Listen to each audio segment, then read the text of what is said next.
చిన్నారి పెళ్లి కూతురు అని సీరియల్ నడుతుంటే 1 2 3 4 5 ఎపిసోడ్లు, ఆ ఎపిసోడ్లు నడుస్తూనే ఉంటాయి. ఇంకా పాయల్ శంకర్ గురించి ఎవరు భయపడాల్సినటువంటి పని లేదని, ప్రజలే వేగులు, ప్రజాస్వామ్య దేవాలయంలో ప్రజలే వేగులుగా మారి ప్రజలే సీక్రెట్ ఏజెంట్లుగా మారిండ్రు.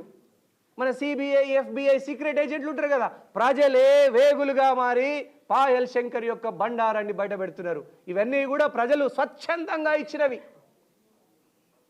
ఒక్కొక్కళ్ళు పాయల్ శంకర్ చేసుకున్న అగ్రిమెంట్లు కట్టల పేజీలు పంపించారు. పాయల్ శంకర్ చేస్తున్న బెదిరించినటువంటి ప్లాట్ల యొక్క డాక్యుమెంట్లు, రిజిస్ట్రేషన్లు, వాటన్నిటినీ క్రోడీకరిస్తున్నాం.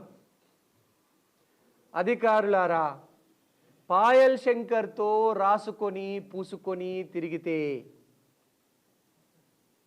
అవినీతి చేసినటువంటి అధికారులు మీరు జైలుకు వెళ్ళి వచ్చే రోజులు కూడా వస్తాయి.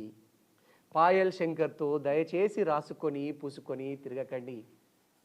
మీరు చూస్తూ ఉన్నారు, కేటీఆర్ గారి ఈ కార్ రేసింగ్ స్కామ్లో అరవింద్ కుమార్ గారు IAS గొప్పగా బతికినటువంటి వ్యక్తి అవసాన దశలా జైలుకు పోయే దశకు వచ్చింది. BN రెడ్డి, అరవింద్ కుమార్ ఆనాడు మైనింగ్ లీజుల మీద వైఎస్ జగన్కు మద్దతుగా నిలిస్తే శ్రీలక్ష్మి గారు జైలుకు పోయి వచ్చింది. IAS శ్రీలక్ష్మి గారు మీ అందరికీ తెలుసు కదా. అధికారులారా, పాయల్ శంకర్తో మీరు రాసుకొని పూసుకొని తిరిగితే మీరు అనవసరంగా మీ యొక్క జాబులు పోయే పరిస్థితి వస్తుంది. అడ్డగోలుగా చేయకండి. పేద ప్రజల్ని దృష్టిలో పెట్టుకోండి. పాయల్ శంకర్ కబ్జాలకు వత్తాసు పలకకండి. పలికితే మీరు కూడా జైలుకు పోవాల్సి వస్తుంది. ఇది అనేక సందర్భాలలో జరిగింది. ఎవరైనా పాయల్ శంకర్తో రాసుకొని పూసుకొని అధికారులు తిరిగినట్టయితే ప్రజలే స్వచ్ఛందంగా వేగులుగా మారి సీక్రెట్ ఏజెంట్లుగా మారి ఇంటెలిజెన్స్ని మాకు ఇస్తున్నారు. ఏ అధికారులు పాయల్ శంకర్తో రాసుకొని పూసుకొని లంచాలకు ఆశపడి కొంతమంది, 99% అధికారులు నిజాయితీ పరులు, నిఖార్సైన వాళ్ళు, ఆ 1% వాళ్ళతోనే మాకు ఇన్ని కష్టాలు వస్తున్నాయి. ఆ 1% అధికారుల మీద ప్రజలు నిఘా పెట్టిండ్రు. ప్రజలందరూ కూడా స్వచ్ఛందంగా మాకు సమాచారం ఇస్తా ఉన్నారు. ఆ 1% అధికారులు మీకే చెప్తా ఉన్నాము, పాయల్ శంకర్తో రాసుకొని పూసుకొని తిరగకండి. తిరిగితే జైలుకు పోవడం ఖాయం, మీ మీద విచారణ ఖాయం, మీ జాబు కూడా పోవడం ఖాయం అని సందర్భంగా తెలియజేస్తా ఉన్నా. పాయల్ శంకర్కి ఇప్పటికే వ్యాపారులందరూ దూరమైనరు. డాక్టర్లు, ఇంజనీర్లు, లాయర్లు పాపం ఎంతో వ్యాపారాలు చేసుకునేటువంటి సేట్లు పార్లమెంట్ ఎలక్షన్లో పాయల్ శంకర్ కోట్లాది రూపాయలు వసూలు చేసిండ్రని నా దగ్గరికి వచ్చి చెప్పుకున్న సందర్భాలు ఉన్నాయి. వీటికి ఈ చిట్టాకు అంతు లేదు. కాబట్టి చక్రవాకం ఒకటో ఎపిసోడ్ అయిపోయింది. 2వ ఎపిసోడ్లో మళ్ళీ కలుసుకుందామని మీడియా మిత్రులందరికీ తెలియజేస్తూ మీ దగ్గర సెలవు తీసుకుంటున్నాను.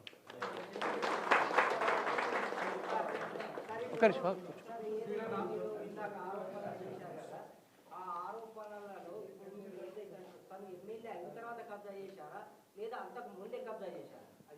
కొన్ని చాలా మట్టుకు ఎమ్మెల్యే అయిన తర్వాత కబ్జా చేసినవి ఉన్నాయి.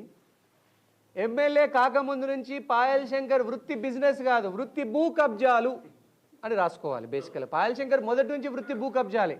మాంగనీస్ వ్యాపారంలో దెబ్బతిన్న తర్వాత పాయల్ శంకర్ చేసిన ఏకైక పని ఏంటంటే, ఇప్పుడు మీ వృత్తి జర్నలిజం, ఈయన వృత్తి బిజినెస్, కాక వృత్తి వ్యవసాయదారుడు, మాజీ మున్సిపల్ చైర్మన్. పాయల్ శంకర్ వృత్తి భూ కబ్జాలు, భూదందాలు, సెటిల్మెంట్లు.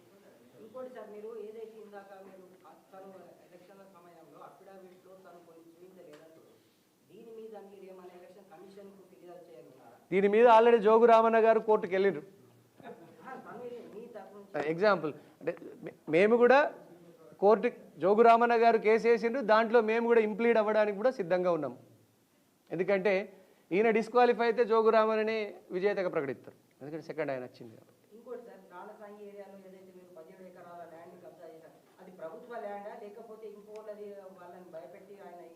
అందులో ప్రభుత్వ భూమి ఉన్నది, భయభ్రాంతులకు ప్రజల్ని గురి చేసి దొంగతనంగా ఆక్రమించుకున్నది ఉన్నది. 17 ఎకరాలు మొత్తం.